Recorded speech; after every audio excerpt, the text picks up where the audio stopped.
I think we got to keep the Kristi Noem hate going. We do. She's just a uniquely awful figure in this administration. Yeah. And I feel like a lot of these characters that we've seen come out occupy very interesting lanes. You know what I'm saying? You've got the people like Stephen Miller that are just full on, the president's got to be a dictator. You got people like RFK doing just immense harm, running through public health through this country. Irreparable damage. And you've got people like Kristi Noem who can't really do much to direct anything because Stephen Miller's directing everything that ICE is doing. Stephen Miller's really calling the shots, but she is the figurehead of an administration. Yeah. And she's trying to pretend like she's doing a lot. Kristi Noem and Pete Hegseth are of the same caliber in my mind. Yes. Because these are both areas that Trump and Stephen Miller like intimately control, where the heads of the agencies are kind of just there and they have nothing real to do. So they cosplay and pretend and do stupid ass fucking speeches and do stupid ass videos. They do photo shoots. Because they can't do anything else, right? RFK Jr. is in full control of dismantling this country's public health system. RFK Jr. is taking vaccines away. Kristi Noem and Pete Hegseth don't have control over their own agenda. Pete Hegseth gets to go up there and say, I think you should shave. Yeah. We're going to impose skin condition on black soldiers. And we got to keep the Kristi Noem hate going. And this time it takes the form of an ad that was playing in airports across the country. It was literally in the TSA lines when you go into the airport. The lines that you're held captive in? You are held captive in these lines. You got to take your shoes off? And oftentimes there's TV screens, right? Companies will pay for ads that you can watch while you're waiting in line because you have no choice. You're forced to wait there. You have to go through security. And sometimes like TSA or security like ads will play, and sometimes they're like genuinely informative. This one though is Kristi Noem talking about the government shutdown, again playing at airports in TSA lines. It's about 30 seconds long, and I think we should listen to what Cosplay Kristi has to say to us here. I'm Kristi Noem, the United States Secretary of Homeland Security. It is TSA's top priority to make sure that you have the most pleasant and efficient airport experience as possible while we keep you safe. However, Democrats in Congress refuse to fund the federal government, and because of this, many of our operations are impacted, and most of our TSA employees are working without pay. We will continue to do all that we can to avoid delays that will impact your travel. And our hope is that Democrats will soon recognize the importance of opening the government. You can't do that. No, you just like can't do that, because I'm pretty sure that's like what, using federal funds or like public dollars to just do campaigning. No, to be partisan. It's explicitly a Hatch Act violation. Yeah, like that's what it is. Government people in the executive branch, other than the president, obviously, because they're elected politically. People in the executive branch cannot do political ads. Like this, it's not a thing. Dude. But like law doesn't exist anymore, so Republicans are gonna do literally whatever they want, right? Because the law isn't real. Why is there background noise on that? Yeah. Why am I hearing room noise? Like, why do I have the ability to make a better video than DHS can make? Yeah. They've got the resources of the federal government at their disposal. These are the guys that got elected by the podcaster class and they couldn't consult one of us? I don't understand like what they think they're doing with this. I feel like people are smart enough to know that like Republican run government, Republican cause shutdown. And it's also just like, it feels like obvious that they're lying. Yeah. Just from like a regular standpoint, like you don't go this hard to be like, oh, Democrat shutdown, if you're not like a problem. Yeah. Like you don't go violate the Hatch Act multiple times, because they were also sending out, they had also changed federal employees out of office emails to mention like the Democrat-led shutdown or the Democrat shutdown and things like that. Like you just can't do that. I do respect the willingness to commit to the bit and put like Democrat shutdown on everything. True. I do think Democrats should like take some notes from the messaging here and just blame Republicans, but you don't got to violate the Hatch Act to do it. But it's also like you're going to make people who are sitting through the TSA line at 5 a.m. watch this. I feel like that's just going to negatively polarize them away from your cause. Exactly. I think so too. But like, I saw some airports were refusing to run the ad. I didn't know that was a thing airports could do, but fucking shout out, I guess. Shouts out. But yeah, that's Kristi Noem putting her face in airports, even though people pretty unanimously hate her. Man, if I gotta take my shoes off in the TSA line and then I get stopped and then they look in my bag, or for whatever reason they just do anything, if I'm inconvenienced at all in the TSA line at 5 a.m. and then you just hear the Democrat shutdown, and I hear Kristi Noem's grating voice come on there. I see Kristi Noem. I'm doing negative associations. Like I'm thinking like, oh, she must suck. I'm having a bad time. I'm voting for Democrats in the midterm. Precisely. I will be voting for Abdul El Sayed in the midterm.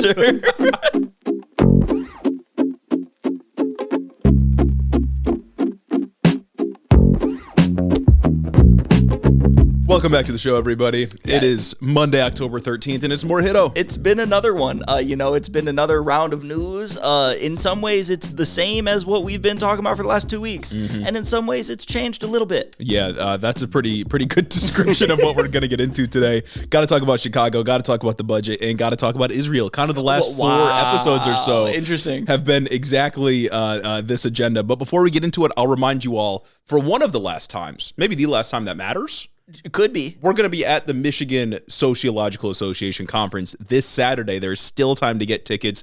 Our session will be at 10 a.m. and we'll be sticking around a little bit afterwards to talk to the Hito heads that show up.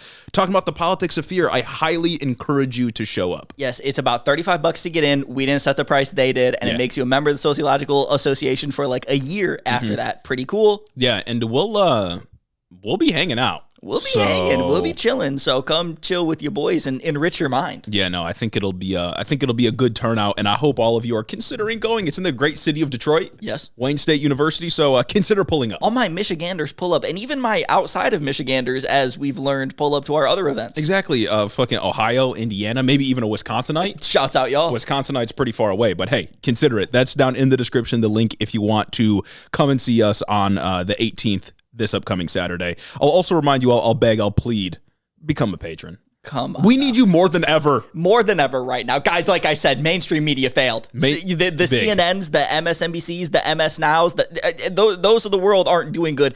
Instead of MS Now, you need Head Now. Head Now. You need Head in the office to come through and just give you the moral clarity that mainstream media refuses. And if you want to help support us, if you want to be our shining light in the darkness. Yes. Go become a patron. It really does support the show. It's the best way you can support the show. It keeps the show going because who knows when we're going to get raided by ICE. And you get early access to episodes. Huge. You get to stay on top of the It's not charity. It's not charity. You listen as soon as you get out there. As soon as we post it out there, you know everything that's been going on up until the time we recorded. That's right. If you wait for the Wednesday when you drop, if you're a Friday freeloader, everything could have changed. Yeah, you don't want to freeload on the Friday, so don't. Consider becoming a patron. It's in the description. Early access, yada yada yada. You can also follow us on all the social medias. Blah blah. It's all in the description. Whatever. We did this a million times. And I mean, by the time we record an episode, it could be tariff off, and by the time it releases to the general public, it's tariff. It could be tariff on, and then it's tariff off. You Many never know. such cases, man. You never know with the way that everything changes all the time so quickly. Another great way you can support the show is by leaving a 5-star review on Apple. We have a couple to read today. A couple read. Remember, this is the most enduring free way to support the show. That's right. It's a great way to support the show. This first one from H. Payne,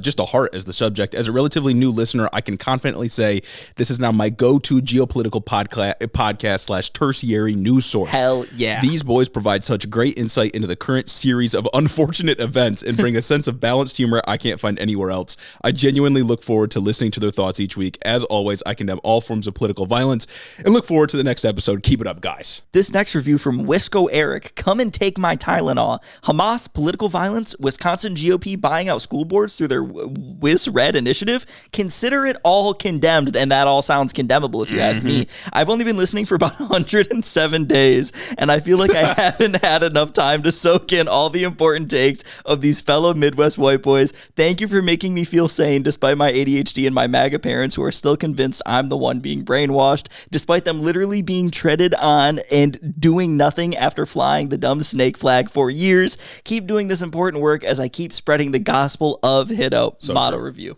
Review. This next one here from Ham Bitch Please. Ooh. First things first, I condemn Hamas. I've been a listener, a Hamas and political violence condemner, and a non-parasocial friend of the pod for years now. Due to their great takes as the #1 geopolitical podcast and my best and only tertiary news source, I'm stoked every week to get 2 episodes early on Patreon from the one and only sane and morally sound white boys with microphones on the internet.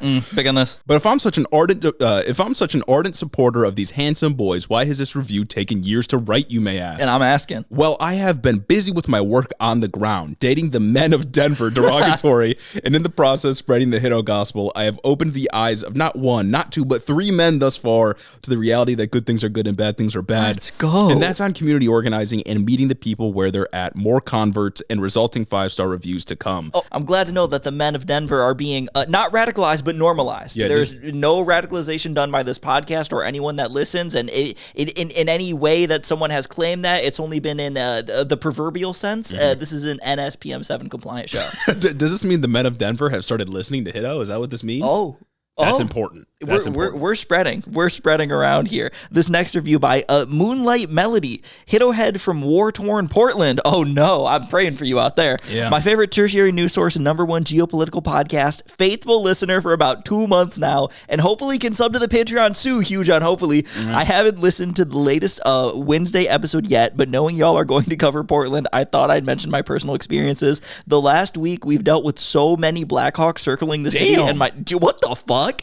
In my neighborhood specifically, keeping me and many others awake much of the night. Low-key political violence to interrupt my EP time, if you think about it, and I condemn that. I do. Keep up the good work, and big ups to my favorite quirked up white boys. I had no idea they were sending the Blackhawks to Portland and just circling the neighborhoods. That's funny because one of the biggest complaints we've seen from like right-wing media about this whole situation is that protesters are being so loud they're like keeping up the neighbors. But I think helicopters are a lot louder than protesters. It's the occupational force. Yeah, exactly. This last one from 77 Tapes. Great commute. Listen. Congrats, Hitto. You have reached the corporate Zennial demographic. I don't get half the slang, but really interesting / informative show either way. LOL.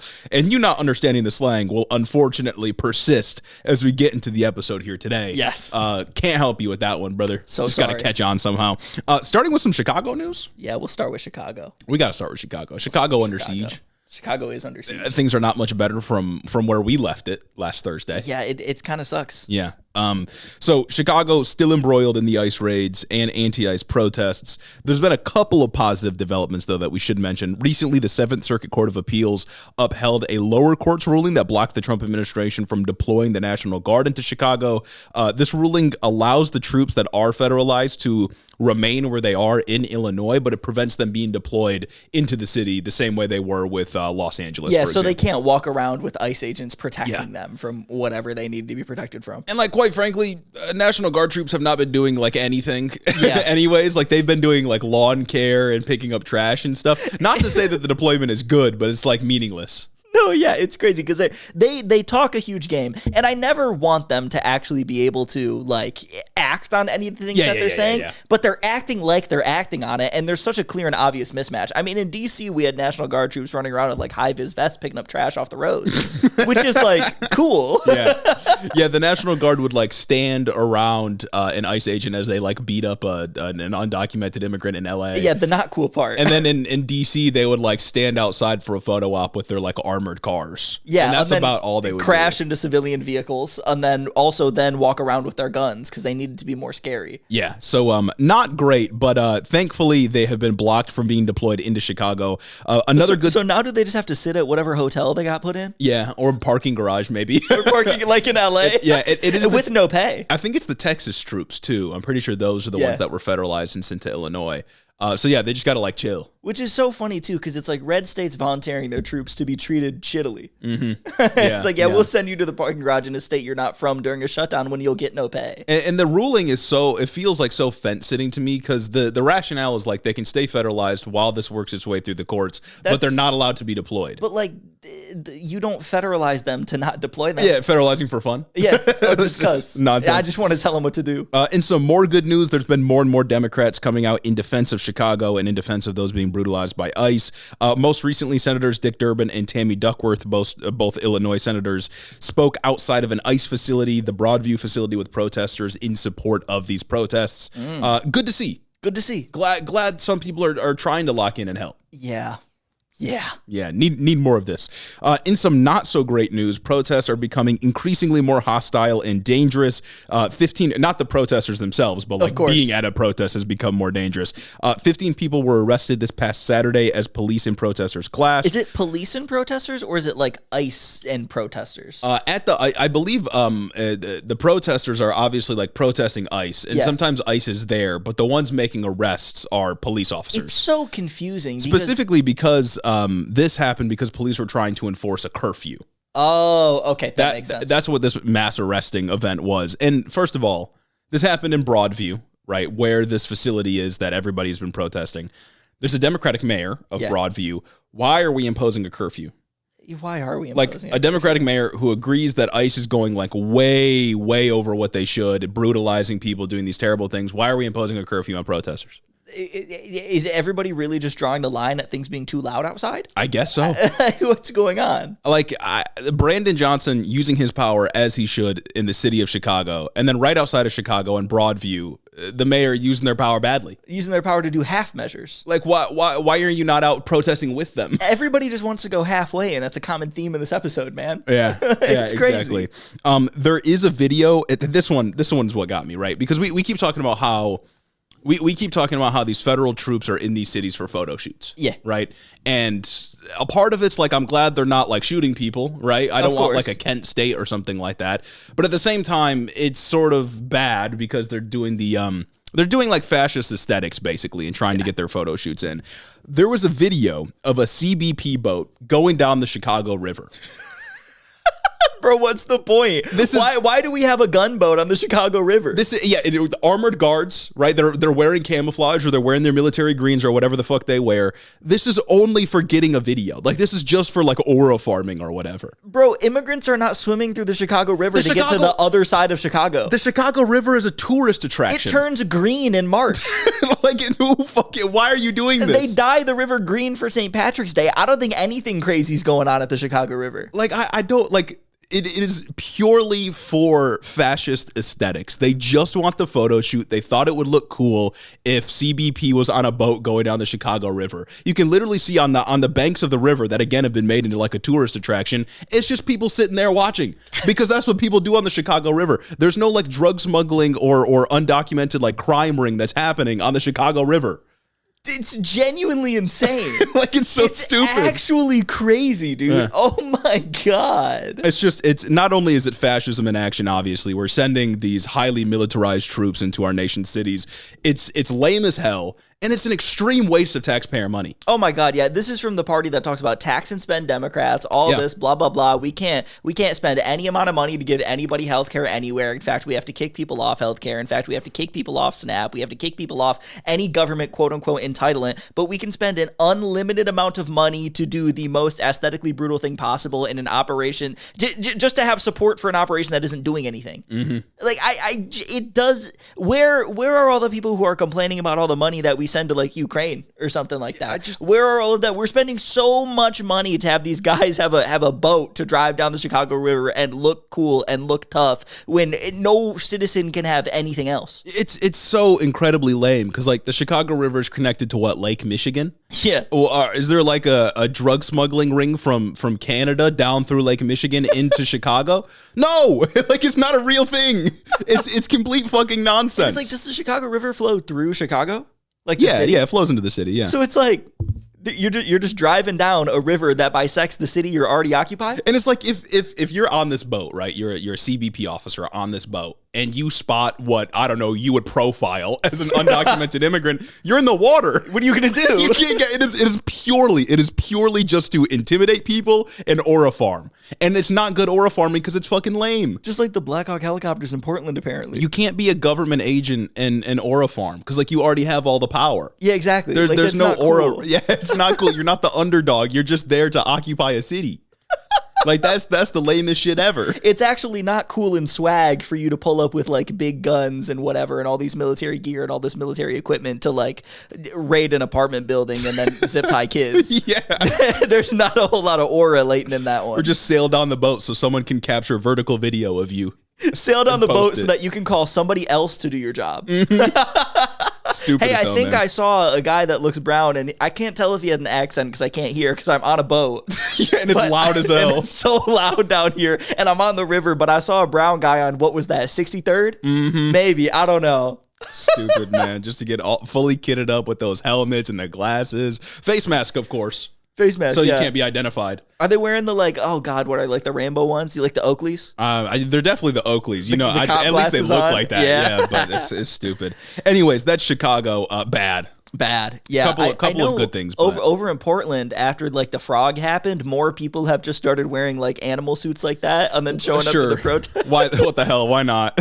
I don't know what to say. Absurd. Like it's all just so fucking goofy, man. Like it is part of this like aura farming conversation, right? Because like you already can't aura farm when you're just brutalizing immigrants. Like that's not cool. When you have like disproportionately more power than anybody else around you, it's not like aura farming. Yeah, you're just intimidating them. Well, it's like I can't can't aura farm when my little 5-year-old cousin wants to wrestle me and I pin him down. You know what I mean? Like, that's actually not cool. I fucking hit him as hard as I can and knock him out. That's not aura. And then I stand over him like Rocky Balboa. Or no, fucking like Muhammad Ali. Yeah, sorry. When my like little 5-year-old cousin tries to like pull me and I let him go so he falls back on his own momentum, that's actually not cool of me to do. That's actually kind of a loser thing to do on my part. Like you're responding to you're doing disproportionate violence to people in these cities, and you think that you can like aura farm and make it look cool. Oh no, a little kid wanted to come up and punch me lightly. I'm gonna sock him to teach him you can't do that. Like, come on, man, this is ridiculous. It's so fucking stupid. And I think it does highlight it when we get pictures of what are quote unquote violent protests and what Trump calls like a literal hellscape in Portland, a fucking war zone he's used to describe it. And it is ICE clashing with guy in a frog costume, guy in a shark costume like it's Katy Perry Super Bowl, and guy in a giraffe costume like this is a Lego minifigure series. Like, come on, man. Yeah, there's been a lot of discourse about it because it's very like aesthetic, you know what I mean? It's like, oh yeah, silly people fighting against fascists. Some people have even said like, wow, this is so unserious. I'm just like, whatever, man. Just go for it. Just do whatever I don't know what to do. It's all unserious. Like, it's all so unserious. And I do kind of like that it's unserious. I like that people saw that an ICE agent took pepper spray and blew it into the air vent of somebody wearing a frog costume that could not have hurt them at all whatsoever, and decided, oh yeah, let's do more of that. Like, it's goofy. And it's the kind of thing that dispels the narrative. No. The dude said that he just coughed a little bit and it was nothing because he's Mexican and he's used to spice. See, that's aura. That's funny. That's aura. That's actually cool and funny. I still can't get over that video from that we talked about last week where the ICE guy just walks up and sprays a lady in the face. Yeah. Just for fun. Just because, out of no reason. She's having a conversation, maybe a debate. And then the ICE guy that shoots the priest for no reason. Yeah. Like, what are we doing, man? You guys are not cool. And these are all people that signed up to join ICE because they otherwise like were not happy with their lives and thought that they could, I don't know, find meaning in hurting others. Yeah, so that's fucking Chicago and that's Portland. That's Chicago and that's Portland. And I get more on that probably on Thursday. Yeah, it's nonstop. It's nonstop. And kind of part of what we'll be talking about in our talk on Saturday. Oh, so consider coming out. I hate commercials. Me too. I hate listening to them.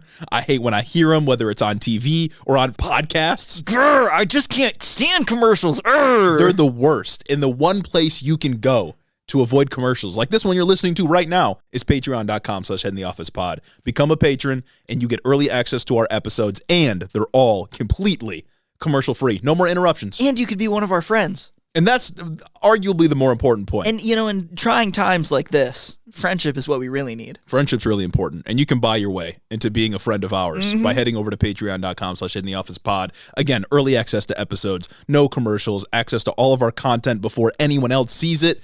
Become a patron. Moving on to the government shutdown, though, because that's still news. And look, we're trapped in the torment nexus. There's no getting out. Government still shut down. We're approaching like what, 2 weeks of shutdown? Yeah, government still shut down. 2 weeks because it started on the 1st. Today's the 13th, so by the time you hear this, if you're a Wednesday weenie, it'll have been 2 weeks at this point. And by the time you hear this, the government's not opening back up. No, I don't think so either. I feel like it's either going to end pretty soon or go on maybe for the rest of our lives. Maybe forever. Maybe we'll never have government again. And maybe we don't need it. Yeah. Maybe I'm starting to think the founders might have been onto something with this whole federalism thing.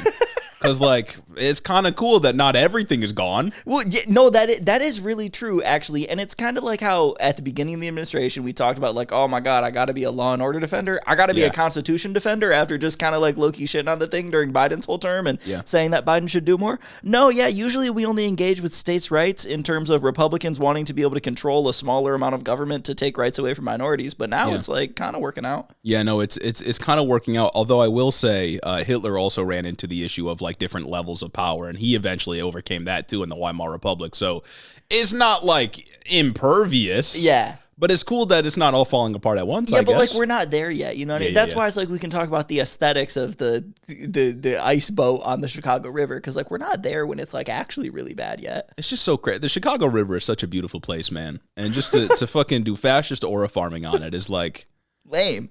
Yeah, it's so just incredibly lame. There's no other words to like describe what's going on other than like it's dudes who think they're cool being lame. Yeah, it is like punching a toddler in the face. And I think that's like the way to go about this too, because they want to be cool. Yeah. They would not be doing this if they didn't think they were cool. They would not have made a hype moments and aura video of the apartment building raid if they didn't think that that was something that was cool and gonna get people like riled up. They thought it was propaganda. They thought it was compelling.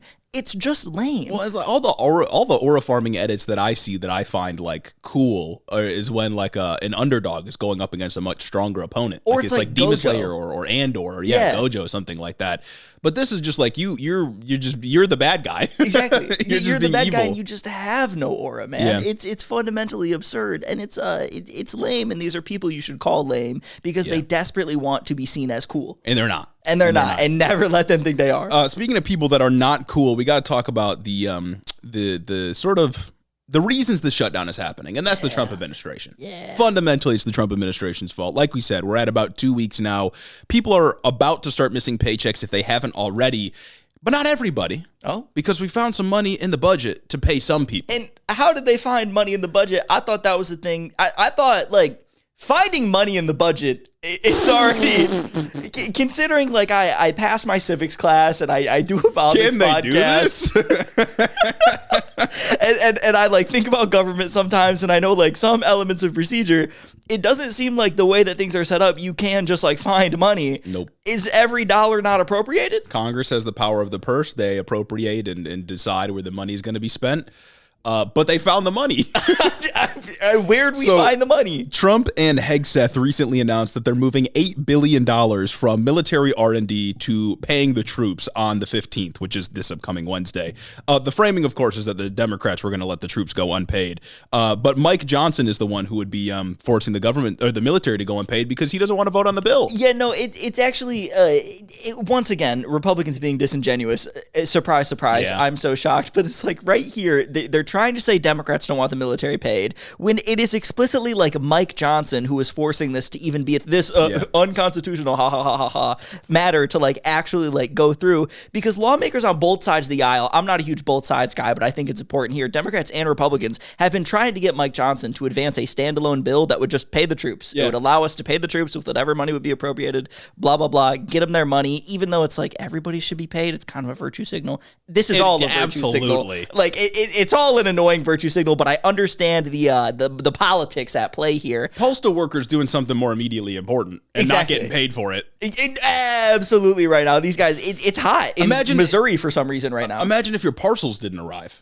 I'd riot. Imagine if you couldn't post a letter. It's annoying when your package arrives a day late. If you couldn't post a letter, we couldn't post our postcards. Oh, they'll be coming soon in the mail. It's all linked. It's all connected. It's all one. Patreon.com/class head in the office. But still, like Democrats and Republicans are trying to get Mike Johnson to just push a standalone vote so that they can get the troops paid and whatever, do their virtue signal. And he's saying, no, the time to do that was to pass the CR. No, we have to just pass the entire budget. These guys are so annoying. And part of why Mike Johnson is holding things up is because he's still delaying the confirmation of the representative from New Mexico, because she will be the last remaining vote to get the Epstein files unsealed. Yeah. To pass the pay the troops bill, he would have to bring the House back into session. And if he did that, then he would have to swear her back in. Yeah. So he doesn't want to do that. So he was actually going to let the troops go unpaid because they haven't figured out the entire budget as a whole, even though, like you said, it's a virtue signal. Literally, explicitly, this is Mike Johnson's fault. Yeah. Like, it's nobody but Mike Johnson's fault. But Trump, like I said, Trump and Hegseth, they announced that they found the money. $8 billion from R&D that was allocated in the One Big Beautiful Bill is now going towards... That was allocated. Well, and that's the thing, right? The perennial question, right? The enduring question, can they do this? Who knows? From Politico, quote, under the Anti-Deficiency Act, a more than 150-year-old law enacted to prevent federal agencies from spending money Congress has not appropriated, agency officials who buck those restrictions face up to 2 years in prison and up to $5,000 in fines. Oh? They cannot do that. Nice. By law. And in fact, Nice. Trump did this in his first term, that 35-day shutdown that we talked about a couple of times. But in the GAO, the Government Accountability Office said, quote, this is illegal, don't do it again. And they sort of moved forward with not punishing him under the assumption that he wouldn't do this again. And here he is doing it again.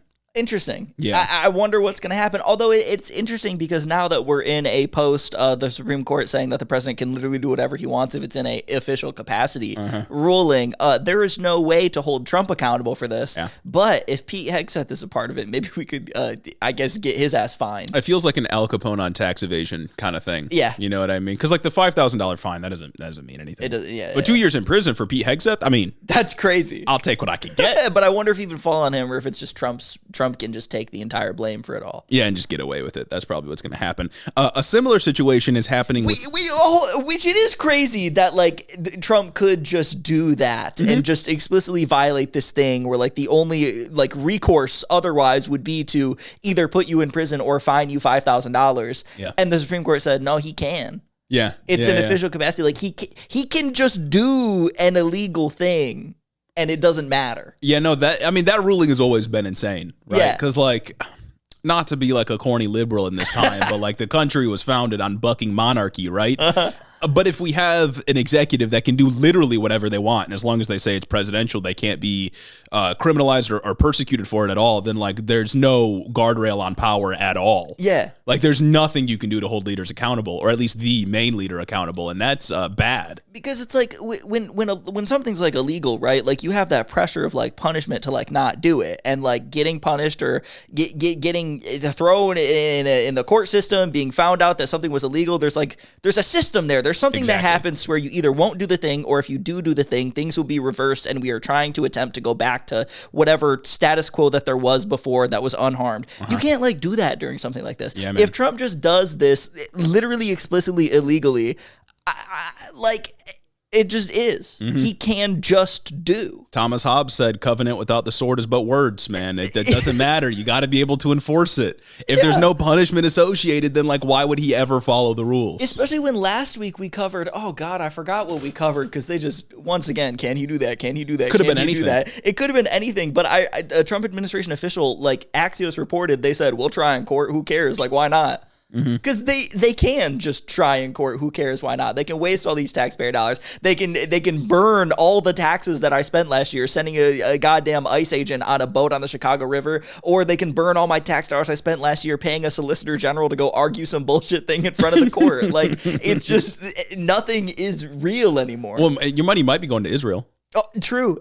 Or my money can go to Israel.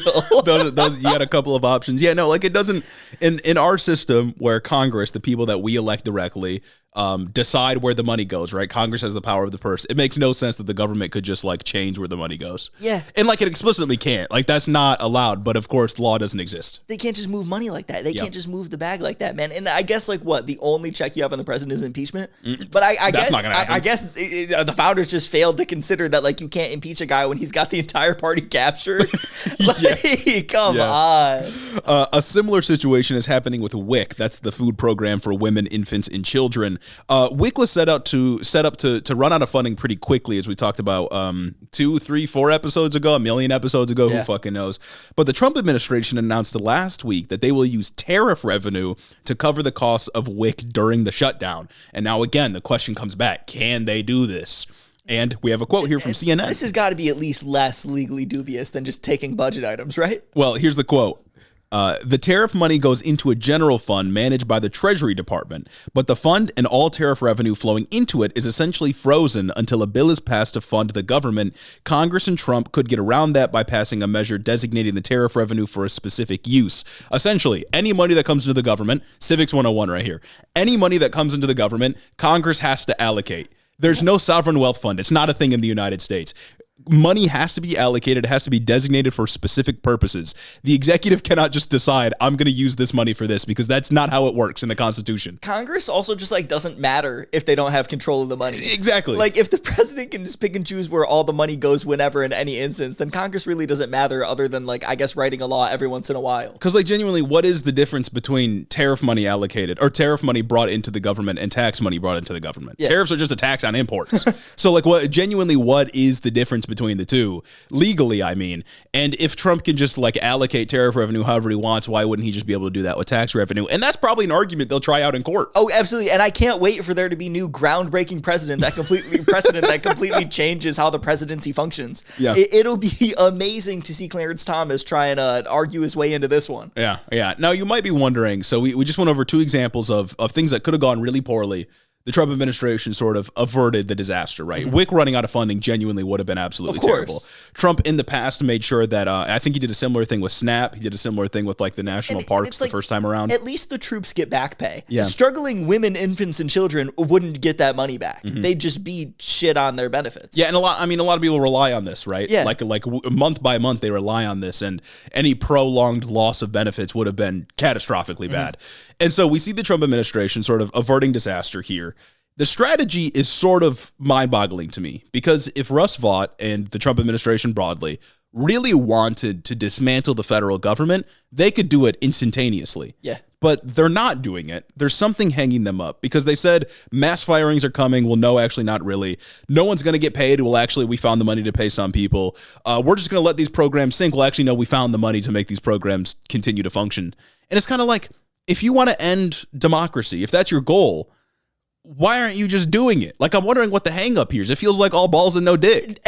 You know what I mean? Absolutely. It's the all balls, no dick strategy. 100%, because it's like, it's especially bad for me. Once again, it's all just an aesthetic project, at least at this point in time, like in October 2025, where we are right now. Because it's like, I saw headlines like, Trump fires all the fucking special ed teachers or some shit. Trump fires the disability part of the Department of Education. Like, they're trying to do all these things. But then it's like, also like, oh yeah, Trump can't really fire them. Or Trump fires goddamn everybody in the pandemic unit on the CDC. Well, Trump reinstates some people in some areas. Same thing we saw with Doge, yeah.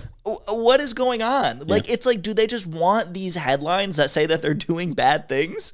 Do they think that's going to, like, win for the American people? Are they so high on their own supply that they think people actually elected him to, like, attempt to destroy all the woke and gay things in the government and not just lower the price of eggs? I don't know, man. It seems like, because again, they have done some real damage. The one big beautiful bill is genuinely going to be bad when all of these like cuts actually go into place. But it seems like they're taking a sledgehammer and swinging it around the bureaucracy, and occasionally hitting a load-bearing wall and trying to put that wall back up before things really collapse in on themselves. Like you said, it feels like an aesthetic project that is ultimately going to do some damage. I mean, they hold governmental power, but like they aren't like serious about it, and that's why I say all balls and no dick. Right? They're talking a big game. But like, if they wanted to go through with it, they could have at this point. Yeah. They've got all the power in a government shutdown. They could just start doing mass firings, but they're kind of not. And it's like, they spent like a month telling me that they had so much power to do whatever they want if the Democrats ended up going through with like shutting down the government, that Trump could just fire anybody he wants, and we were going to have mass layoffs, and we were going to have entire departments going away. Trump was saying last week he's just going to fire like things that Democrats like. Like, you're talking a massive game only to do nothing. Yeah, yeah. And I'm glad they're backing down to the extent that they are on like a number of things that they said they were going to do, right? And I think the Trump administration can sort of see how unpopular it'll be if they really did something like, I don't know, dismantle the Medicaid office or dismantle the SNAP offices or something like that. Because it's like under what's going on right now with like WIC possibly just being not funded, that is dramatically different than what they tried to do with Medicaid funding under the One Big Beautiful Bill, where they said, oh no, we're not kicking people off Medicaid, we're kicking freeloaders off Medicaid. They can't do that when they're just responsible for shutting down WIC and people stop getting their benefits anymore. Yeah. They've sort of done this with the Department of Education already, but at a federal level, education policy is mostly just like anti-discrimination enforcement. And they don't give a fuck about that. Like, let's be real. They've already closed down some civil rights offices. Yeah, exactly. But like shutting down the CDC, RFK has certainly tried to make it happen. But like you said, they just brought back like 1,000 people or something like that.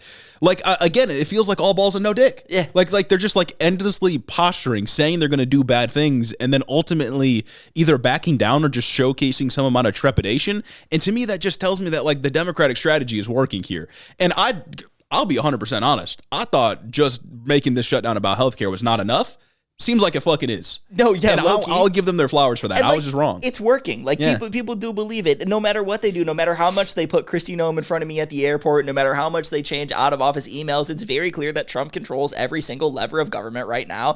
And so naturally, people are going to blame Trump, especially people who don't pay attention to politics and know that there's a Republican in the president. The government's shut down right now. My services that I rely on are getting worse. Seems like it's going to be that guy's fault. Yeah. And it is that guy's fault. Explicitly, yeah. Especially considering that the GOP is not on the same page. Yeah. Like, John Thune is not on the same page as Mike Johnson. They keep having, like, they're not arguing in public, but they'll say different things that obviously cannot be reconciled. You had Marjorie Taylor Greene even on CNN criticizing the GOP strategy, saying that, like, we're going to get blamed for the shutdown. This is a bad idea. We need to negotiate on healthcare. She's been saying we should just give money to ACA subsidies. I saw a clip before we started rolling where she's like, we give all this money to Ukraine, give all this money to Israel, but we can't fund ACA subsidies. We can't make people, we're going to force people's premiums to go up. I'm like, Marjorie Taylor Greene, what are you doing? Do you know what party you're in? Like, what's going on now? Like sure, the Ukraine funding thing, yeah, that's very very conservative coded, but like everything else, like, hold on. Like that, yeah, you're in the Republican Party. Y'all fucking hate funding healthcare. Stop caucusing with them. When Marjorie Taylor Greene starts making sense, we got some problems. The world is backwards. Fundamentally, we got some problems. And that's not to say, again, that what the administration doing isn't bad. It's all very bad for the number of reasons that we've talked about. But I think this shows us that they're not as sure of themselves as we might have thought. And they're certainly not invincible. Right. They can be damaged. And when you really push them on their premises or push them on like their plans to make society worse, they fold. They're not as strong as we thought they were. And I think that's ultimately a good sign. It's like they're doing eunuch politics. Like they're doing all this scheming in the background. They're doing all this stuff whatsoever. And then they finally get there and they're just backing down. Yeah. They don't know what to do with the power once they really get it. It's also important to note that, like, and we said this before, but mass firings are not required during a shutdown. No, not at all. Is not, there's nothing in the law that says you have to fire people en masse. You got to furlough people because the money's not there. Yeah. But you can pay them all. You can keep your employment, your workforce can stay entirely the same, and you just pay them once you get the money from Congress. And it's like everybody knows this too. Yeah. There have been government shutdowns in the past. They're acting like this is the American public's like first shutdown. I'm serious, dude. It's actually crazy. When Trump, it's been like 7 years. When Trump had the longest shutdown in American history, even they weren't talking about just firing people. That was fairly recent in people's political mind. That was fairly recent in regular people's mind. I remember being in high school and hearing about government shutdowns. Hell, I remember under Obama being in 5th grade hearing about the fucking government shutdown. Yeah. This is news that spreads far and wide. This is something that people know about. You know what I'm saying? Like, it never once has anyone ever threatened to just get rid of departments in the federal government. So I think it doesn't really land when JD Vance goes on, I believe, Meet the Press, like the Sunday shows last night, and he's asked about this firing policy, and he's like, well, when the government isn't funded, it doesn't have money, so it can't pay workers. It's like, yeah, it doesn't pay them, but it pays them back pay when it gets funded and they keep fucking working because it's the government, JD Vance. This has all happened before. Like, you can't lie this brazenly. Like, I get why they think they can get away and why in some cases they get away with lying about, like, I don't know, teachers transing your kids. Because there are some parents that are just lunatics and believe that kind of thing. Yeah. But everybody's been through a shutdown. Everybody knows that this is not standard operating procedure. Yeah. Yeah. Everybody, and I feel like it also just kind of naturally, intuitively makes sense that the president can't do more when the government's shut down. In fact, I would think the president can't do anything when the government's shut down because there's no government. Well, I mean, the things he's doing like he can't, but like it doesn't matter. You know what I mean? Yeah. So, this is sort of the spot we're at with the government shutdown. I think it's a good sign that the Trump administration is weakening, and shout out Democrats. Shout out Democrats for standing on business. I'll give it to you. Democrats doing dick and ball politics. Dick and ball politics. What's going on with that one?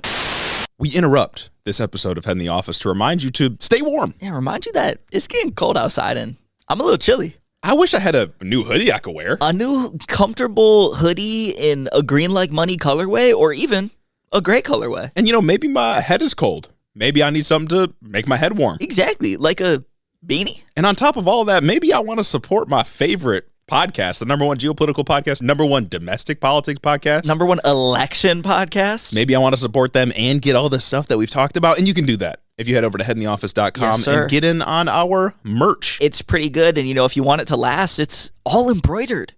Featuring new embroidered design, wonderful colors, and Yeah, it's perfect for the winter, it's perfect for you, and it's perfect for a gift as we head into the holidays. So head over to headintheoffice.com, support the show.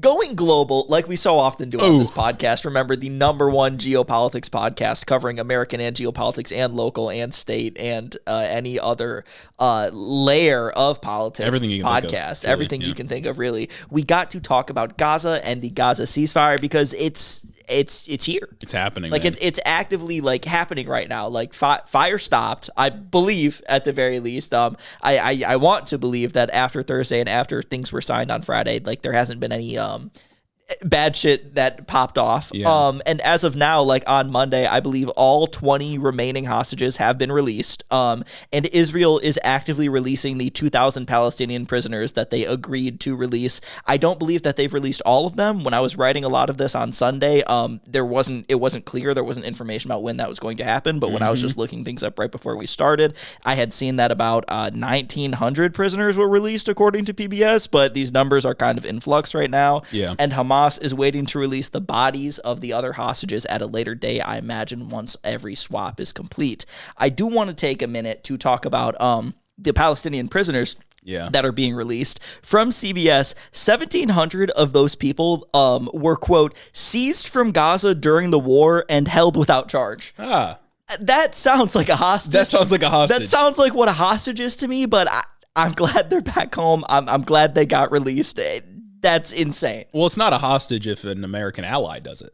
Oh, of course. Yeah. But, like, what do you mean seized from Gaza and then held without charge? Kidnapped. Yeah. These people were kidnapped from Gaza and just held in the prison. Like, I think the only difference between being a prisoner and a hostage in this instance is where you're being held. Whether or not you're being held in the basement of some apartment or whether or not you're in a prison. Yeah. I'm going to go ahead and just offer a blanket condemnation. Yeah, I'm saying both bad. Hostage taking, yeah. Both bad. That's not cool. Condemning hostage taking, condemning kidnapping people and holding them without charge taking. Yeah. The issue, of course, is that we only funded one side that was taking hostages. Yes. And I would rather fund no sides. I'd rather fund no sides. Oh, yeah.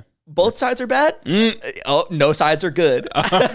There we go. And since we started doing like 2 episodes a week, right? The news decided that it would be funny to happen during records instead of after records, right? When we used to record on Sundays, like news would drop on Monday and it's like, oh, haha, like me and the patrons are like up on the news if they're listening right when it happens, but the Wednesday weenies don't do it. Go to the Patreon, haha.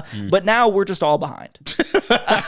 And that's most certainly like a thing right now. But you should still become a patron. But you should still become a patron because like you're going to be the most up to date with what's going on. Yeah. But that's certainly a thing us behind right now because Trump this morning when I couldn't like sit down and like do notes went and spoke at the Knesset just like about the general thing. He had some words of like praise for what was going on. He said a bunch of things, made a couple statements, and in what I think would have been kind of like the same speech if Biden did it, if this happened under Biden. I just think that's kind of a funny aside. He went out there and he's like, yeah, Israel did all that they could with the force now, but now it's time to go to like a lasting peace and blah, blah, blah. That's just a Biden speech. It's just a Biden speech, exactly. He is Brandon. Like he went out there and he's like, yeah, Israel did all they could and they won decisively and they fought and they won and blah, blah, blah, but now it's time for peace. It's like that's the same thing Joe Biden said, I feel all right, like. Joseph Robinette. Just with a couple more Trumpisms put in there. Yeah. And it's like that the tweet that Joe Biden, does he have a PhD? He doesn't have a PhD, but he's just that good. Couldn't have aged any better because his influence is really just going far beyond him. Yeah, no, he's the Bidenization of our foreign policy, man. It's complete. He's like the foreign policy professor that's taught all the students that have come up under him. Yeah. And they're just doing the same thing, biting his whole flow. Yeah, and as we'll get into, the only reason this seems to maybe be a little bit different is Trump's ego. No, literally. Other than that, though, like the State Department's policy is the same. No, because that's what it is, and it's kind of crazy. Because like, there's all this discourse about blah blah blah, Trump getting credit. If you think this was a genocide, you got to give Trump credit. Blah blah blah, whatnot. And it's like, I don't know, man. He perpetuated it for 10 months. He made it worse, and then like ultimately, like what I feel like part of why it was accepted was because with Netanyahu, like 2 weeks ago, he said, "Yeah, if you don't accept this, I'm going to let him finish the job." Yeah, exactly. It was a threat. It's like that's not like a masterclass in diplomacy. No. You know what I'm saying? And it's like it got it done, I fucking guess though. But that's that. He gave the speech at the Knesset.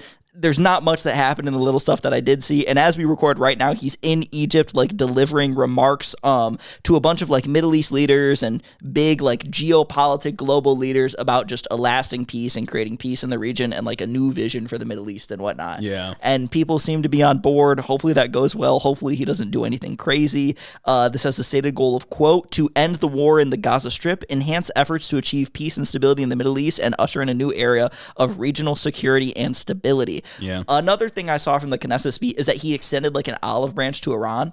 He said like, oh, you guys want to like work with us, that's chill. And it's like, where is that coming from? You just like let Israel bomb them. And then you just bombed them. It kind of just seems like we're doing Abraham Accords 2. Yeah. Which is arguably one of the things that caused October 7th. It seems like we're just going to be icing out the Palestinians, putting them under like total occupation by some sort of amorphous, morally dubious Yeah, by the force. ISF, the International Stabilization Force. And that's not me, that's the Trump plan. And then, making relations with a bunch of other countries so that, again, Palestinians are like locked out of any kind of power in the region, which again will just lead to more terrorism because like what do you do at that point? Just die? Exactly. Like, I mean, at least at this time, instead of an act of genocide, which would suck and be bad, and instead of like the IDF occupation, it's just going to be like Disneyland. Mm-hmm. It's just going to be Disneyland. Dubai, where the Palestinians are the workers. They're turning it into Dubai, and that might suck, actually. Yeah, like in like, I mean, we'll get into it, but like any end of the fighting is good, but we should pay attention to like what comes next.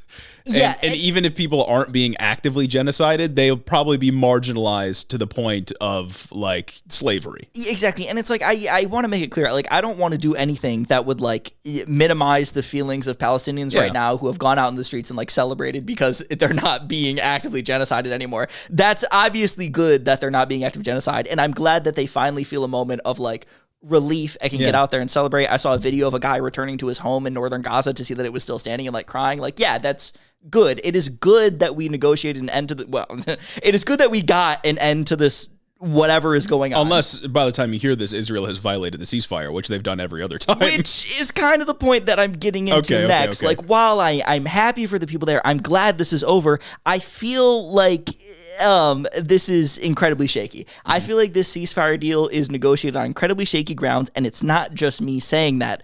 The Qatari prime minister, one of the key negotiators and mediators in like all of these ceasefire talks throughout this entire like war effort, told the New York Times that Israel and Hamas were not ready for a ceasefire deal. Oh. Already interesting right there. Interesting bit of framing. Yeah, good foundation to start on. Good foundation. They're not ready, but it's here. I guess we're just going to work with this. From the New York Times, the deal left some of the thorniest issues in the conflict for a later stage, including the future of Hamas's weapons and how Gaza would be governed after the end of the war, with the Qatari prime minister adding, quote, if we went for full package negotiations, we wouldn't have reached these results.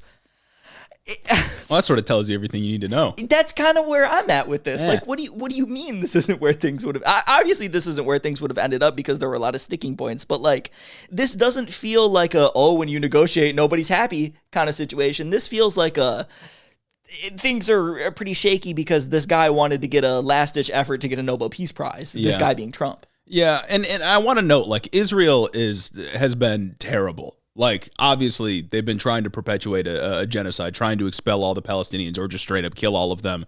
And I'm not giving credit here, but I will say it's kind of insane how they have utterly failed to, like, militarily destroy Hamas. Yeah. You know what I mean? Because, like, if they had completely defeated Hamas, if Hamas was totally wiped out, they wouldn't need to negotiate anymore. There'd be no point. You could just walk in and take the place over.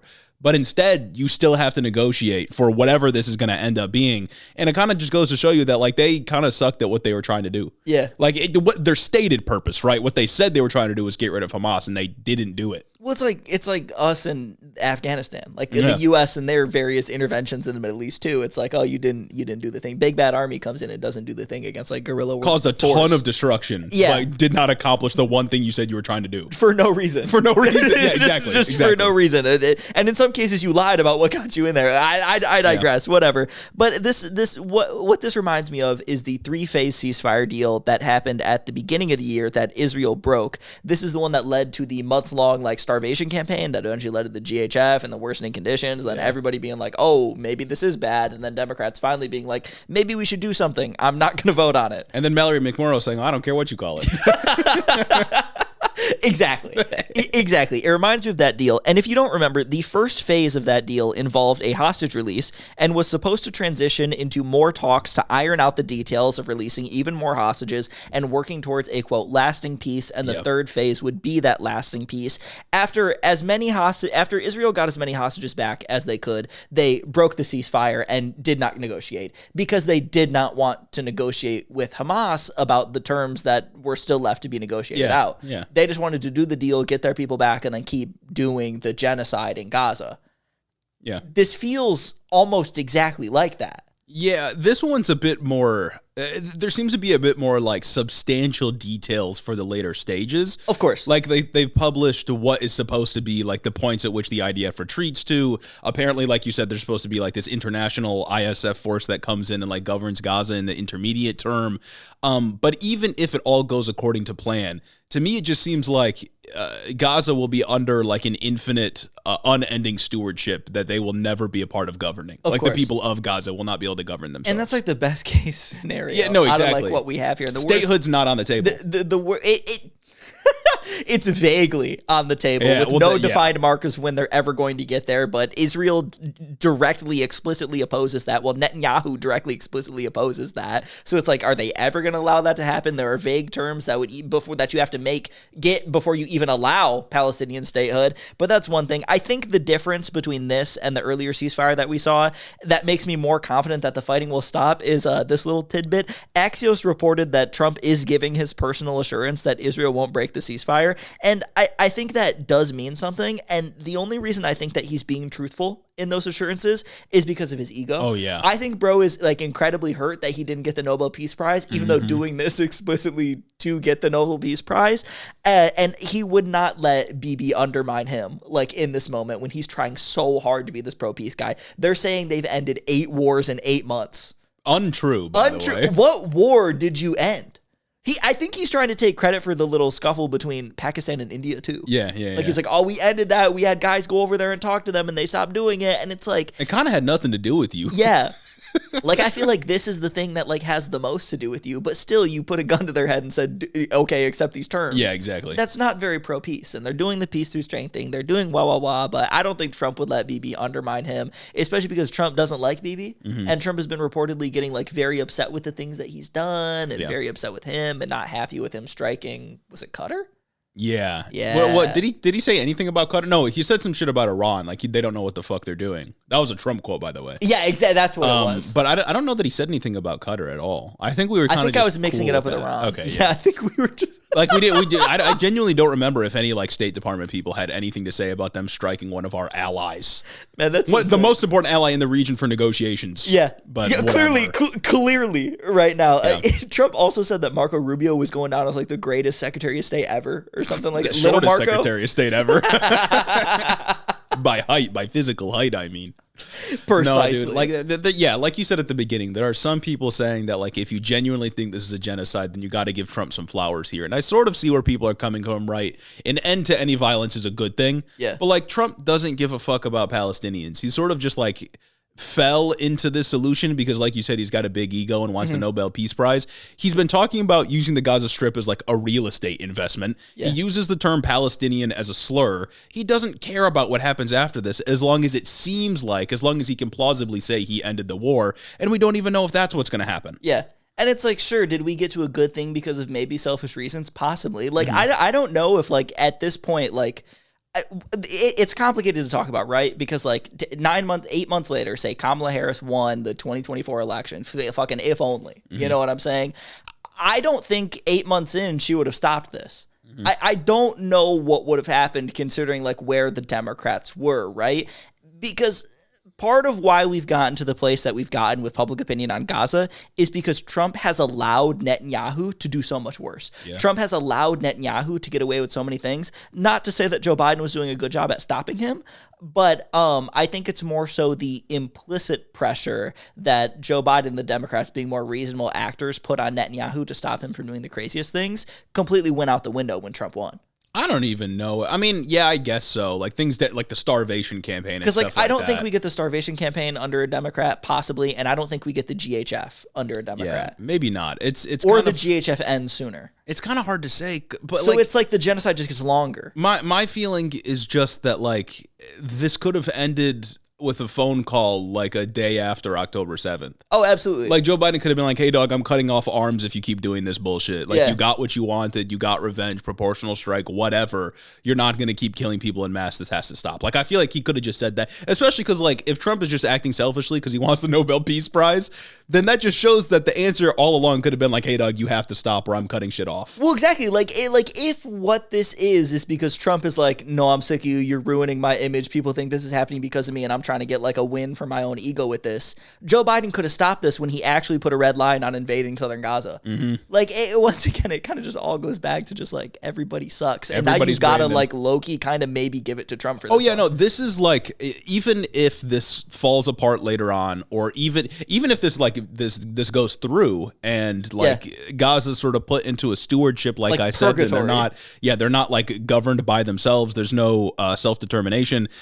Even if this like ends the genocide itself immediately, this is a blemish on the record of the Democrats. Yeah. To be outflanked on this issue by Trump's own selfishness, that is just unforgivable. Like you're letting bro's ego beat you. Yeah. And now the Democrats are always going to have that hanging over their head. Or if not always, they're going to have that hanging over their head, possibly going into 2028 and definitely going into the midterms. Because right? like if a voter looks at this, they'll just think like, oh yeah, the explicit killing stopped. That means Trump stopped the war. Exactly. Right? Because it is so difficult to explain that like, no, there are layers to this. What's happening, what's going to happen after could put Gaza into a worse state where this happens again. That gets way too complicated immediately. What people are going to see is Joe Biden let this happen. Donald Trump put a stop to it, even if he enabled it for 10 months after he came into office. And that's like a very difficult narrative to disentangle, and it's all the fault of Joe Biden. It's also like, it's just, you don't have to give him that. You don't have to let him do that. You could have been like a good guy and not let your favorite ally do bad things. Yeah. That's all that had to happen. If you actually like had a red line and drew it, this all could have been stopped, and now Trump gets to do it. And I mean, to be fair to Trump, somebody who does not deserve fairness, this is like the one like peace deal that's actually happened that he actually has something to do with. Yeah. Like, okay. Yeah, you know? I mean, but it's just like, it's not even really a peace deal because like, yeah, the genocide itself might stop. Well, it's a stop genocide deal. Yeah, it's a stop genocide, but like it's bad things are going to continue. Yeah. Like it isn't getting us to a place where like Palestinians have sovereignty or they have some level of self-determination or Israel is in some way restricted from doing what they did to Palestinians in the past. It's just like an immediate stop, which again is like a good thing, right? I don't want it to continue. It's a ceasefire. Like it's not necessarily like a peace thing. Like it's a ceasefire. Like none of the people that have been perpetuating the genocide are going to see The Hague, right? Yeah. Like Trump's not going to make that happen. Like you said, it's just an immediate stop, which again, I want to keep saying like, I'm glad. Trump called in the speech at the Knesset, Trump called for the Israeli president to pardon Netanyahu for his corruption charges. It's right there, man. Bro it's loves pardoning awful people. Bro loves advocating for evil people to get out of prison or get out of facing accountability. Maybe he sees himself in them or something like that. I don't know. But either way, I also wonder, like, is this peace deal, although it happened under Trump, although I guess you can say there's some credit there because of maybe his ego, is this peace deal a function of, like, Trump's doing, or was it that he allowed Netanyahu to wear Hamas down so much so by doing a 3-month starvation campaign, by killing like 1,000 people that were waiting in line to get food, that he beat them down so much that they had to accept whatever was like put in front of them? I don't even know if that's right because Hamas had agreed to a lot of ceasefires that Israel just said no to. Yeah. Like Hamas was looking to do like hostage exchanges, right? Yeah. Like there's reports out there that like that was kind of the purpose of taking hostages was they wanted to get children that Israel had detained back from Israel proper. But like I don't know. I mean, I think there is something to the idea that Hamas was like worn down or that the only other option was like just mass death continued. Yeah. But like I don't know, man. That's still just a threat. If it's not that, obviously this whole thing is just like a threat. Like it's all was a threat, because the threat here was that Netanyahu could quote unquote finish the job if Hamas didn't accept the deal. So they kind of did just like have to accept the deal. This is not a master stroke in diplomacy. This is not a master stroke in like statesmanship and reaching across and negotiating the hard things. This is what he means by peace through strength. It's accept my terms or we'll do like awful things to you. And it's like, I can't stress enough that like the Qatari prime minister said, things have not been ironed out. The most intense portions of this deal have not been agreed upon. Although the like IDF has like pulled back into their border buffer zone, at least as of now, the biggest sticking point right now is that Hamas says it will refuse to disarm. Yeah. Which it needs to per the deal. Like that is a part of the deal that Hamas needs to disarm, and anybody in Hamas who does disarm and lay down their weapons will be given like safe travel like out of the country, right? Like that's a huge point that if they don't disarm, things could pop off again. Oh yeah, and like I feel like they probably will. Like that's more likely than things just like remaining calm. That's kind of like my thoughts. But on this, I'm still just a little skeptical about the idea that like Hamas didn't see any other way out, or the negotiators didn't see any other way out. Because like again, Hamas had agreed to ceasefire proposals, which tells me that like the only difference maker was pressure on Netanyahu. Yeah, exactly. Yeah, like I'm not saying that like fucking not to give like credit to Hamas or anything. Of course, but it's like I'm not saying that Hamas was going out there and they felt pressure to accept the deal. Like they wanted a deal. They want to do the ceasefire deal. They've wanted it. They accepted ceasefire deals in the past. Israel has broken them. Israel has been the only actor to break the ceasefire deals and whatnot. But it's just that like, were they so pressured by the other Arab states immediately signing on to this thing that they realized they were not going to be able to get any help in what they were doing to continue going on? Yeah, did they feel beaten down because there were differences between Hamas's political leadership and Hamas's military leadership that they just couldn't go on? And did they feel beaten down by Palestinians on the ground turning their back on Hamas and other resistance groups rising up to saying Hamas isn't it, we need to take care of things in a different way? Yeah, maybe. Like, is that like, did they just lose the politics of it all because of the genocide, which is completely like understandable? You know, like it's a shitty situation. Israel was actively doing a genocide. The Democrats could have stopped this 2 fucking years ago. It's October 13th, 2025 right now. This could have been stopped on October fucking 8th, 2023. If Joe Biden just picked up the phone and actually said, you better not overreact. You know what I mean? Like proportional, actually sticking to like whatever principles liberals try to claim of proportional response. Yeah, famously Reagan did it and it worked. Yeah. Reagan said, I believe it was in Lebanon, they were like, hey dog, Reagan said like, stop. Yeah. And they were like, okay. And like, once again, this is not to minimize what happened on October 7th. October 7th sucked and that shit was bad, but like, you can't do this. I condemn. You can't do the last 2 years because of that. And it's just, it's all so crazy. And once again, genocide over good. Yeah. That's continued occupation and neo-imperialism and economic imperialism, bad. Yeah. Subjugation of already marginalized groups, not in favor of Turning Palestine into Dubai, bad. Very bad. Very bad. That's not it for war news, though. We got to talk about Venezuela briefly. Trump may be going to war with Venezuela. It seems like we're like planting the seeds.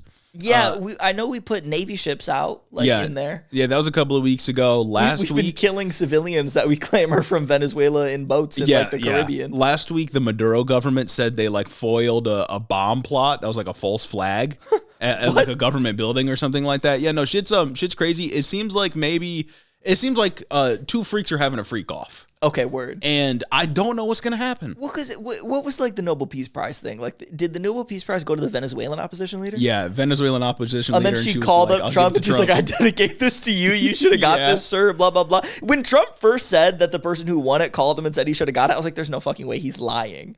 That's egregious. But then she did. Like, it really is two freaks having a freak off. It's two freaks having a freak off. Yeah, no, absolutely. So I don't know how to analyze it beyond that. Maybe more on that on the Thursday episode, because already jam packed today. Yeah. Another thing to talk about in Trump world is a tariff on, tariff off. Tariff on, tariff off. Yeah. He put 100% tariff on China because China said they were going to put export controls on rare earth minerals. And then China said, I don't think you want to do that. And then Trump tweeted out, guys, don't worry about China. Everything's going to be okay. President G, I'm so sorry. President Please G, take I'm me sorry, back. bro. Please, please, please. Yeah, so that's tariff on, tariff off, just freaking the markets out for fun. Maybe it was a fucking, maybe they just were like shorting the entire market or something. Yeah, like market that. crashed and then immediately rallied again. Classic.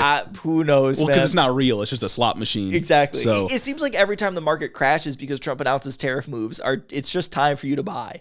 yeah, and a theme of this episode is sort of Trump is doing all of this bullshit, inflicting all this pain, and it was all entirely predictable. Yeah. We knew that like every single bit of this was going to happen, and I think that segues us into ending on this clip from Joe Rogan. Okay. Everyone's been saying, who's the Joe Rogan of the left? Well, we're about to review a clip of Joe Rogan of the right. Maybe that makes us Joe Rogan of the left. Oh, true. So let's take a look at this. Maybe Joe Rogan of the right is Joe Rogan of the left. That's maybe. we started off with a silly clip. I think we're going to end on a silly clip, and you all can let us know how you feel about what Mr. Rogan has to say here on the Joe Rogan Experience. Let's just talk about the immigration thing. The way it looks is horrific. When you're just arresting people in front of their kids and just normal, regular people that have been here for 20 years, that everybody who has a heart can't get along with that. No. Everybody who has a heart sees that and goes, that can't be right. Trump campaigned on deporting like 30 million people. It started with 20 million people, and I think towards the end of the campaign, at least his or his supporters were saying there are 30 million illegal people in the country that we need to deport. Everybody who cares did the math and saw that was an impossible number to reach without doing massive state overreach and engaging in an incredibly violent campaign of getting people out of this country. There were mass deportation now signs at the Republican National Convention last year. Everything that has happened in regards to Trump's immigration policy was entirely predictable. Yeah. Everybody knew what it was going to look like if you actually try to do mass deportations of a number of immigrants that exceeds the number of undocumented immigrants actually inside of the country. Everybody knew what was going to happen, and only now are these like sort of moderate centrist, like right-leaning podcaster types feeling queasy about it. And it's like, everybody told you. You could have found the information. It's like they couldn't just like think. It's like, did they really think that the mass deportation effort that Trump ran on in those words was going to be like, I don't know, bureaucrats walking around being like, hey, can you like come with me maybe if you want to? And that's how they were going to deport 20 million people, a fake number? Yeah. No, it was always necessarily going to have to be violent and aesthetically brutal and not something that people were like okay with. Yeah, no, not even just aesthetically brutal, but like actually brutal. Like we have literally brutal. Militarized forces in our major cities right now carrying out the will of this administration, which again was entirely predictable. We knew what this was going to look like. Nobody should be surprised by this at all. They weren't even hiding that this is what this was going to look like. Exactly. Like they didn't campaign on invading American cities and sending the National Guard from state to state. But something like that was always going to need to happen. Trump said the immigrants were poisoning the blood of the country in like 2023. That's crazy. Like we knew what this would be, man. The information was out there, and they're still falling for like the crime narrative too. Yeah. At some point in that clip, he says something like, "Oh yeah, get the criminals out." That was always just a smokescreen to convince you to get onto the project of mass deportations. Like, once again, I'll say it now because I said it before the election. Yes. Getting the criminals out is not just going to places and finding the people you know are criminals. Criminals notoriously evade the law.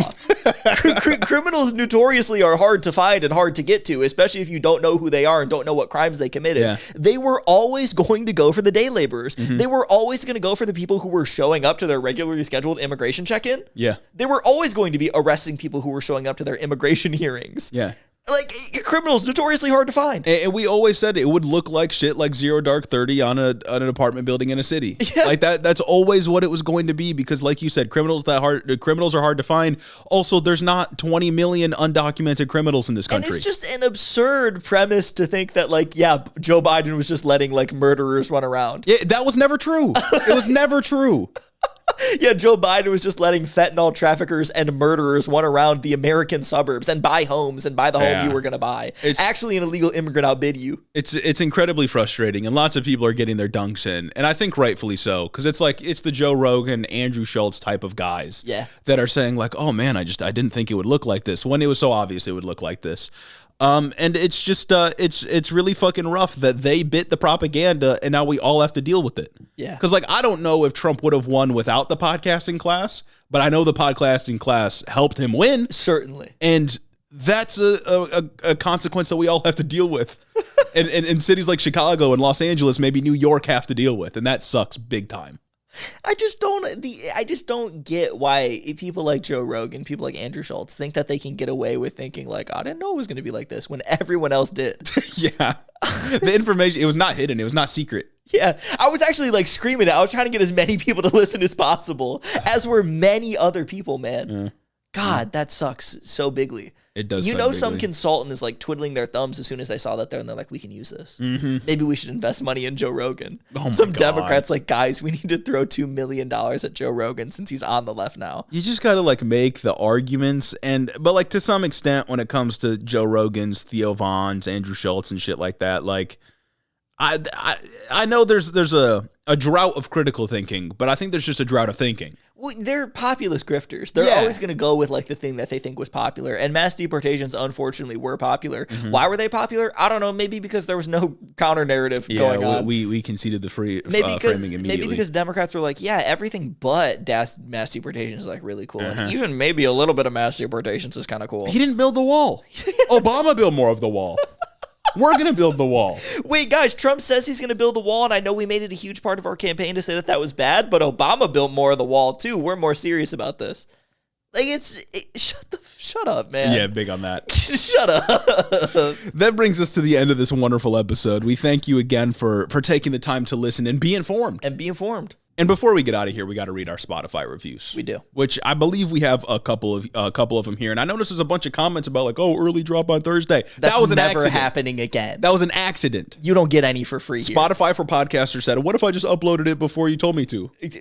Fucked up. There should be no surprises in this industry. We got Friday freeloaders and Thursday freeloaders. What's going on? That's for the thought leaders there. That's behind a paywall. Exactly. This first review though from J2, 11 out of 5 stars. This podcast gives me hope for the future as an NCAA hockey player and finance bro. It's not easy being a leftist, but you guys have inspired me to fight for change more than ever before. And I also want to say that as a Canadian, it is scary to see the xenophobia and hatred for minorities growing as much as it is in my country. Y'all stay safe. Yeah, Canada's got some fucking xenophobic freaks. No, yeah, that shit is actually crazy. Y'all guys really took a page out of our book, I guess. I remember seeing like a TikTok post a couple weeks ago, and it was some dude in Canada, and he's like, yeah, tell me what you see. And he just showed a crowd of brown people, and it's like, come on. Oh, is it the bald dude with the stash? Yeah. I learned that apparently he like worked for their conservative party. Oh. Yeah, no, that's rough. Also, finance bro leftist. What is that even like?